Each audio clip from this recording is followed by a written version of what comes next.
Bonjour à toutes et à tous, j'espère que vous allez bien. Sur la vidéo d'aujourd'hui, je vais répondre à certaines de vos préoccupations. Hein.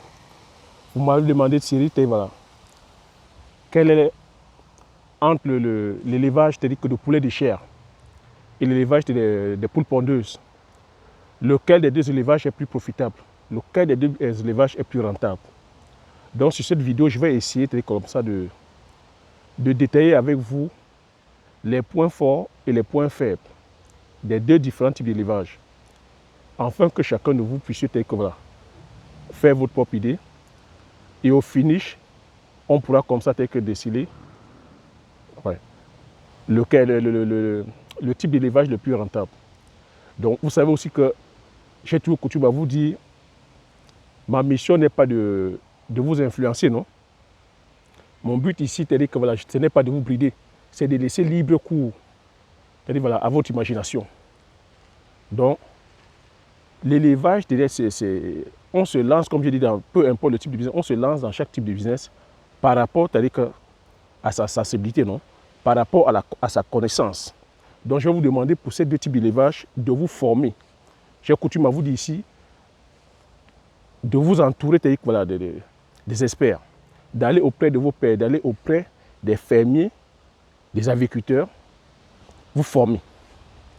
Les deux types d'élevage sont rentables par rapport à la situation de chacun.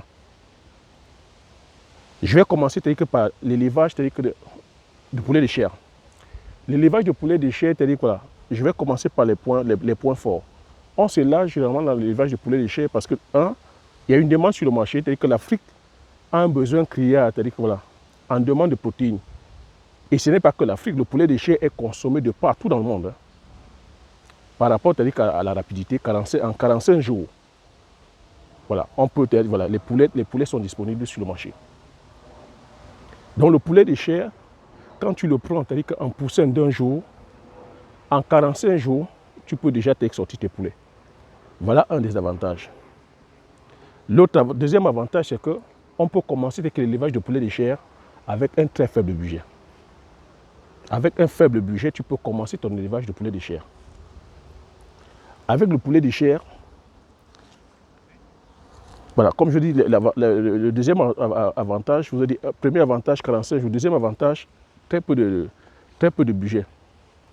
Donc tu peux commencer aussi, quand je dis très peu de budget, tu peux commencer avec une faible bande, non? Tu peux commencer avec 50 poulets, tu peux commencer avec 100 poulets, tu peux commencer avec 200 poulets. Donc, et il n'y a pas de restriction au niveau du budget.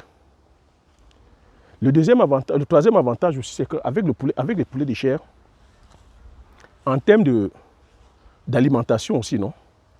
45 jours, tu vois que s'il faut alimenter tes poulets en 45 jours, l'alimentation, c'est-à-dire que voilà, ne va pas te coûter aussi cher. C'est vrai que tu commences avec l'alimentation de démarrage, après de croissance. Donc en 45 jours, avec les poulets de chair, l'alimentation ne te coûte pas cher. En termes de prophylaxie aussi, donc la prophylaxie ici, c'est le suivi au niveau des maladies. Vous savez aussi que les poulets sont sujets aux maladies. Il y a des maladies comme la grippe aviaire, il y a des maladies comme la maladie de Newcastle. Donc en 45 jours, tu peux être épargné. Hein? Tu peux être épargné, d'une épidémie comme ça, virale, qui puisse décimer une épidémie comme la grippe aviaire, qui d'habitude décime des fois le cheptel dans toutes les fermes. En 45 jours, celui qui s'est lancé dans l'élevage, des poulets de chair, peut être épargné. Comparativement à celui qui est sur les poulets les poules pondeuses. L'autre avantage aussi, c'est que par rapport au matériel, parce que la conception des bâtiments, c'est pareil. Les abreuvoirs, au niveau des abreuvoirs aussi, voilà, il y a une petite différence. Au niveau du design du bâtiment, voilà, il y a une différence aussi au niveau du design du bâtiment parce que les poules pondeuses, par exemple, auront besoin des perchoirs. Donc maintenant, au niveau des inconvénients, oui, en 45 jours, tu sors tes poulets. En 45 jours, tu as tes poulets que sur le marché. Hein. Donc au niveau des inconvénients maintenant, avec les poulets de chair. Les poulets de chair, c'est-à-dire que voilà, l'inconvénient que toi tu peux trouver que sur les poulets de chair, c'est que oui, manque de bol, tu commences ta bande peut-être lorsque l'épidémie, c'est-à-dire qu'en plein cours, bon, ça, généralement en 45 jours, généralement, on l'évite. Mais le plus gros inconvénient, c'est que tu ne puisses pas trouver preneur lorsque tu as écoulé, lorsque tu es arrivé en fin de cycle. Au bout de 45 jours, si tu ne trouves pas preneur, parce qu'admettons, tu lances une bande de 2000 ou de 3000 poulets, et qu'au bout de 45 jours, tu ne trouves pas preneur, ah, là, ça commence à devenir problème. Parce que 45 jours, au bout de 45 jours, tu es dans tes frais. Mais au-delà de 45 jours, lorsque tu commences à nourrir des poulets au 46e jour jusqu'au 50e jour, tu commences à entrer en perte. Et l'inconvénient des poulets de chair, l'inconvénient des poulets de chair, c'est qu'au bout de 45 jours, au-delà de 45 jours, ça commence à prendre du poids, ça commence à consommer, parce que c'est des poulets qui consomment, parce qu'on accélère, c'est-à-dire que la phase de physiologie, non? Parce qu'on les alimente, leur aliment leur permet de gonfler, c'est-à-dire que on leur donne assez de protéines pour qu'ils gonflent rapidement, pour qu'ils se retrouvent sur le marché au bout de 45 jours. Donc lorsqu'ils commencent à aller à 46 jours jusqu'à 50 jours, vous voyez que ça commence à devenir des mastodontes. Un poulet qui devait normalement sortir à 2 kg, lorsque ça commence à manger 45 jours, 50 jours, ça commence à prendre 2 kg, 2 kg et demi. C'est toi le fermier qui est perdant. Et ces poulets-là sont conçus, c'est-à-dire que justement, à sortir de la ferme à 2 kg. À plus de 2 kg aussi, c'est les maladies qui commencent aussi à faire surface. Parce que quand ça prend, plus ça prend le poids, plus ça devient paresseux, ça ne peut plus bouger, ça grossit. Vous voyez que les pattes commencent à être lourdes, ça commence, les pieds deviennent difformes, et c'est les maladies et c'est les maladies quoi. Et ça fait que, qui dit maladie, va faire que tu vas commencer encore à dépenser sur le plan de la prophylaxie, sur le plan des médicaments. C'est ça l'inconvénient. Donc, comment est-ce que tu peux pallier à cela? Pour pallier à cet inconvénient, parce que c'est des choses qui arrivent aussi. Hein. Ne vous lancez pas justement, c'est-à-dire que dans cet élevage-là, sans avoir pris que tous ces paramètres que je partage avec vous, surtout l'élevage de poulets de chair. Rassurez-vous que vous avez le circuit d'écoulement. Rassurez-vous que lorsque vous allez produire du poussin, c'est-à-dire que du premier jour jusqu'au 45e jour, qu'il y a de la demande, que vous pourriez écouler, c'est-à-dire que toute la bande. Rassurez-vous que voilà, qu'il y a un marché. Dieu sait que bon, il y a de la consommation. Mais derrière ça aussi, il faudra pallier aussi en ayant par exemple, c'est-à-dire que voilà, un circuit de conditionnement. Par exemple, une chambre froide. Donc pour pallier ce que je viens d'énumérer là, lorsque vous savez que le marché est bloqué, qu'on ne peut pas, c'est-à-dire qu'on va prendre toute votre cargaison ou tous vos sujets, il serait plutôt idéal pour vous de les abattre, de les dépecer et de les conditionner dans une chambre froide. Donc pour cela, ça va demander que tu aies une chambre froide. Et en ce moment, tu peux les conditionner et les vendre cette fois-ci en détail, bien les packager. C'est ça l'astuce. Donc maintenant, je vais passer sur la poule pondeuse. La différence avec la poule pondeuse, c'est quoi? Quel est l'inconvénient avec la poule pondeuse? Même pas l'inconvénient, je ne vais pas commencer l'inconvénient pour te décourager.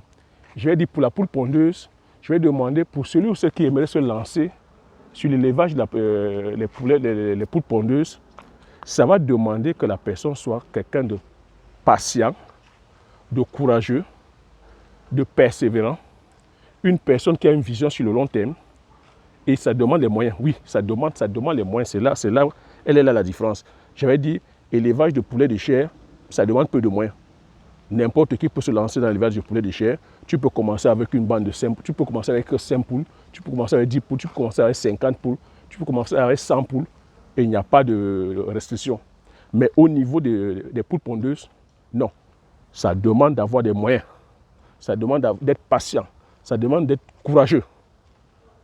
Oui, ça c'est si tu peux prendre ça sur la liste des inconvénients, c'est un peu ça. Ça demande un budget conséquent. Parce que tu ne peux pas commencer avec les poules pondeuses avec une bande de 10 poulets. Non. Tu ne peux pas commencer avec 50 poulets. Non. Il te faut commencer avec une bande minimum de 1000 poulets, 2000 poulets. Tu vois que là, ça demande des sous. Et lorsque tu commences avec les poussins d'un jour, c'est au bout de 16 semaines. C'est au bout de 6 mois que tes poulets se mettent à pondre. Donc, quand tu entends donc poulet d'un jour à 6 mois, tu comprends tout de suite qu'au niveau de l'alimentation, tu vas casquer au niveau de l'alimentation. Ça demande, ça demande des sommes conséquentes pour nourrir les poulets. Donc, du poussin d'un jour, tes poussins ou tes poules ne vont que commencer à être rentables à partir du 6e mois. C'est à partir du 6e mois que ça va se mettre à pondre. Donc, à partir des poussins d'un jour, il va falloir les nourrir, contrôler leur alimentation, contrôler la prophylaxie. Veiller à ce que tes poulets, c'est-à-dire qu'au bout de 6 mois, sortent avec 1 kg minimum, ou non, maximum d'1,7 kg. Ça, c'est des choses à vérifier, à contrôler, les gars. Donc, ça, je continue à persister que ça demande que vous soyez formés. Ça demande que vous soyez vraiment formés. Parce que le poulet de chair, c'est délicat. L'alimentation est délicate. Vous commencez avec les aliments de démarrage, aliments de croissance. Après, avec les aliments de ponte. Bien vérifier le poids parce que si vos poulets sortent avec des kilos au-delà de 1,8 kg, ça va ralentir la ponte. Ça va que vos poulets ne pourront pas bien pondre convenablement. Donc bien vérifier l'alimentation. Donc ça demande vraiment un coût énorme à l'aviculteur. Vous imaginez? Tu imagines que pendant 6 mois, tu nourris tes poules, il n'y a pas de rentrée dessous. Comparativement à celui qui fait l'élevage de poulets de chair, lui en 45 jours, il a déjà sorti ses poulets. Mais toi, pendant 6 mois, tu nourris encore tes poules, tu n'as pas de rentrée dessous. Et on a parlé de la prophylaxie. Donc l'inconvénient justement avec l'élevage de poulets de chair, c'est que celui qui élève le poulet, l'inconvénient avec l'élevage de poules pondeuses, c'est que celui qui élève les poules pondeuses prend aussi un grand risque. Prend le risque vraiment d'être attaqué par les maladies telles que les virus. Tu imagines toi qui élèves les poules pondeuses, s'il y a eu un virus comme la grippe aviaire, tu es sujet à la grippe aviaire parce que tu imagines, tu prends les poussins d'un jour jusqu'à 6 mois, donc ça veut dire que tu peux tomber dedans. Et les poules pondeuses, ça va jusqu'à 2 ans. Donc c'est un risque. Tu as les risques d'être attaqué par les maladies comme la grippe aviaire. Tu as les risques que ta bande puisse être frappée par les virus comme le virus de Newcastle. Donc ça, c'est un risque. Donc ça veut dire qu'au niveau de la prophylaxie, il faudra être au top. Ça veut dire qu'au niveau de ta ferme, il faudra bien conduire ta ferme. Il faudra bien suivre tes sujets. L'autre dépense aussi, c'est, oui, on a parlé de l'alimentation, l'autre dépense aussi, c'est au niveau du design de la ferme, des bâtiments. Comme c'est les poules pondeuses, le design n'est pas pareil. Le design, il va falloir, par exemple, mettre les pêchoirs. Parce que c'est les poules pondeuses, elles sont dans le bâtiment. Il va falloir mettre les pêchoirs, alors qu'au niveau des bâtiments des poulets de chair, tu n'as pas besoin de pêchoirs. Au niveau des abreuvoirs, les abreuvoirs aussi sont différents parce que, vous voyez, les poules pondeuses, comme elles sont constantes dans le bâtiment, donc c'est un élevage que tu peux commencer comme ça de jour 1 jusqu'à 2 ans, il serait préférable pour toi d'avoir plutôt des abreuvoirs, c'est-à-dire automatiques. Alors que celui qui fait l'élevage de poules pondeuses, poulet de chair, donc peut venir comme ça, voilà, remplir de l'eau manuellement parce que c'est sur 45 jours. Vous voyez, la pénibilité n'est pas longue, non? En 45 jours, la personne peut, voilà, venir comme ça, donner de l'eau ou nourrir ses sujets, c'est-à-dire que, voilà, à la main. Mais pour les poules pondeuses, je vais te conseiller de mettre vraiment des abreuvoirs vraiment automatiques. Parce que pour limiter la pénibilité, non? L'élevage de poulet de chair aussi, ça va demander la personne qui va vouloir se lancer dedans. Il va falloir que la personne soit vraiment disponible. Ça demande d'être disponible. J'ai dit, c'est un élevage qui peut aller jusqu'à 2 ans. Donc tu vois que ça demande que la personne soit disponible pour ces sujets, pour ces oiseaux, non? Comparativement au poulet à la poule pondeuse, comparativement au poulet de chair, en 45 jours, c'est pour les joueurs, non? C'est pour ceux que j'appelle les gars de one shot, les personnes qui viennent faire le one shot. Donc pour quelqu'un qui est là, qui veut gagner rapidement, va aller faire son poulet de chair, parce qu'en 45 jours, il le fait, il peut vaquer à ses occupations, il peut faire autre chose. Il peut décider, la personne, elle peut décider de dire, voilà, je fais une bande, je m'arrête, je ferai plutôt peut-être dans 6 mois une deuxième bande. Or que la personne qui s'engage à l'élevage de poulet de poulet pondeuse, de poule pondeuse, s'engage. C'est un engagement. J'insiste sur le mot engagement. C'est un engagement minimum de 18 mois, voire 24 mois. Donc tu vois, ça demande des personnes sérieuses, ça demande des personnes engagées, ça demande des personnes qui aiment les animaux, quoi. Ça demande la présence permanente pour suivre les bêtes. Donc une fois où tu as pu suivre la prophylaxie, l'alimentation des bêtes, c'est au bout de 6 mois, maintenant que tes poules se mettent donc à pondre. C'est là où l'éleveur retrouve le sourire. Au bout du 6e mois, celui qui fait dans l'élevage de poulet de poules pondeuses, c'est là où lui commence à sourire. Et là, le sourire est immense. Parce que lorsque les poules se mettent à pondre, c'est du non-stop, quoi. C'est là où l'argent commence à tomber. C'est là où la machine à cash. Bling, bling, bling, bling, bling, bling, bling, bling, bling, bling, bling. Ça commence à tomber parce que, imagine-toi, lorsque tu as bien suivi, lorsque tu as bien alimenté tes oiseaux, lorsque tu as respecté le poids qui est d'1,7 kg, tes poules vont commencer à pondre tous les 24 heures, hein, tous les 26 heures. Tous les 26 heures, tes poules vont commencer à pondre. Tu imagines si tu as comme ça 2000, 3000 sujets, tous les 26 heures, tes poules pondent non-stop. Et on connaît le prix de l'œuf. Hein. On connaît le prix de l'œuf. Un œuf, c'est facilement 75 à 100 francs. Donc tu imagines que la viole d'œuf, combien ça fait. Et tu peux imaginer les quantités d'avions que tu peux sortir par jour, par semaine, par mois. Et comme ça sur 24 mois. Comme ça sur 20. Pourquoi je dis 24 mois? Parce que 24 mois, tu peux aller peut-être encore au-delà. 24 mois, c'est la durée physiologique voilà, des sujets, des poules. Hein. Donc tu vois que en 24 mois, après 24 mois, alors, si tu veux maintenant recycler tes poules, tu peux encore vendre ces poules-là sur le marché. Donc les transformer maintenant en poulet de bouche ou en viande de bouche.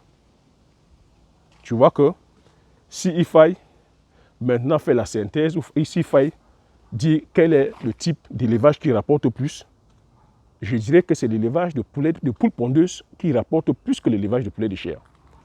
Parce que les œufs vendus sur le marché coûtent très cher. Voilà. Les œufs sont hyper rentables et qu'au finish, au bout du cycle, l'éleveur, celui qui aura choisi l'élevage de poulet de chair, pourra aussi encore vendre, c'est-à-dire que c'est poules. Donc tu vois que c'est celui qui élève les poules pondeuses qui est gagnant. Mais je dis encore, ça demande d'avoir des capitaux. Ça demande d'avoir l'argent. Tu as vu que j'ai dit là-dedans, au-delà des gains, ça demande que tu sois patient. Si tu as choisi, c'est-à-dire que le secteur élevage de poules pondeuses, ça demande que tu sois patient ou patiente, ça demande que tu sois disponible, ça demande que tu aimes les oiseaux, ça demande aussi que tu aies une certaine connaissance au niveau de l'alimentation, au niveau de la prophylaxie, au niveau des suivis des bêtes. Parce qu'un petit geste, un petit manquement, c'est vraiment te dire que voilà, ton business que tu foires. Parce que si tu vas très mal nourrir des poulets, je parle ici des poules pondeuses, et qu'au bout tes poules pondeuses se retrouvent avec plus d'1,7 kg, tu vois que tu vas réduire, te dire que voilà, leur capacité de pondre. Et qui dit réduire la capacité de pondre, dit perte. Donc, c'est des business qui demandent de la connaissance, qui demandent de l'expertise. Ne te lance pas là-dedans sans connaissance. Je sais que beaucoup aiment comme ça entendre les chiffres et se lancent par rapport à la part des gains. Ne vous lancez pas par rapport à la part des gains. Lancez-vous en ayant de l'expertise. Lancez-vous parce que vous aimez faire ça. J'ai dit, celui ou celle qui se lance sur l'élevage de poulets de chair, de poules pondeuses, se doit de consacrer le temps. Le temps, c'est minimum 24 mois. C'est un temps où tu dois être avec tes bêtes. Ce n'est pas un temps où tu vas dire, je vais aller coller la petite. Ce n'est pas un temps où tu vas dire, ah, je vais prendre un week-end. Ce n'est pas un temps où tu vas dire, ah, je vais aller te dire que voilà, voyager. Non, tu ne voyages pas. C'est ça l'inconvénient. Or que celui qui fait son poulet de chair, en 45 jours, sort sa bande, il peut dire, bon, je vais faire une deuxième bande dans 6 mois. C'est pour ça que beaucoup aiment aller sur le poulet de chair parce que c'est rapide, c'est... Voilà, ça n'occupe pas le temps. Vous voyez? Tu fais ça en 45 jours, après tu quittes dessus. Voilà. Je dirais à la limite, entre guillemets, c'est facile. Donc voilà ce que je pouvais partager avec vous. Je ne sais pas voilà, si vous avez appris. J'espère que vous avez appris quelque chose, sur cette vidéo. J'espère que je vous ai apporté quelques éléments de réponse par rapport voilà, au type d'élevage. Je dis encore ici, c'est à chacun selon sa sensibilité de faire le choix de son type d'élevage parce que tel que je viens de d'énumérer, je vous ai énuméré pas mal de contraintes. C'est toi le fermier qui va vivre ça, c'est toi l'éleveur qui va vivre ça. Donc c'est à toi de choisir selon ta sensibilité, selon ta disponibilité et de te lancer. Et selon tes moyens, tu as vu que sur les deux types d'élevage, j'ai dit, il y a un qui requiert l'élevage de poulet de chair, ça requiert peu de moyens.